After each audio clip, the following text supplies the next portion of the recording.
Kiki wetu hak makamano bai kwa dhimbele pudangi mago mutendeko lwechego mag siasa tend duond buch ODM county ma Kisumu koro yango ni gidhi nyime gi ng'anyo kendo kochakre tich abich jumani motelo ne ng'anyo mar tipo ma Azimio chano bago Nairobi chieng' wuok tich.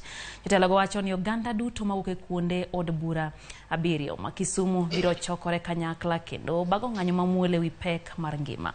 Gikwayo bila mondo ne ni omiyo arita kwe makare e kindeno mag ng'anyo.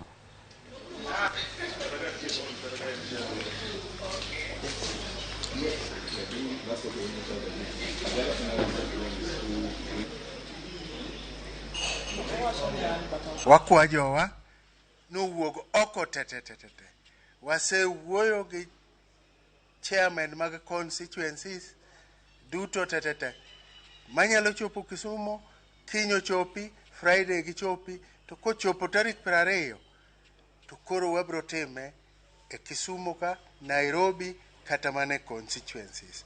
Omiyo wakwayo ni Nyasaye otelnwa girwane odhi maber kendo terwa wachop Kanan manoikonwa. Odiochieng' makiny wabro bedo kod maandamano e Kisumu ka kochakore saa 4 okinyi. Wabro kod vach saa 3 saa 4 wachako wuoth kwadhi nyaka giko mar wabro bedo office mar county commissioner ma Kisumu kama wabro chiwe oboke miluongo dho ngere luongo ni memorandum. Chieng' tich abich wigni wabro bedo gi maandamano mar 2 to ok obi bedo e city kende, obiro bedo e county ka te. To kendo aneno ka jotendwa moko kata jotelo moko nyoro nyodhi e State House. Tadwa wacho ni magi ok en gima obwogowa ahinya, nikech magi osebedo proxies mag Ruto kochakore chon kata kane gidwaro kombe, moko ne dwaro governors, moko ne dwaro senators.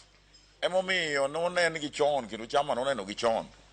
Emomiyo neno ka Kisumu ka Professor Peter Nyang' Nyong'o nomi direct ticket. That power that belongs to the people will be taken back by the people on Monday. From Monday, there is no government.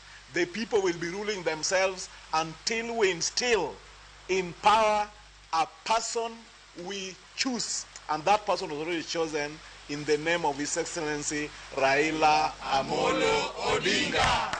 People's power!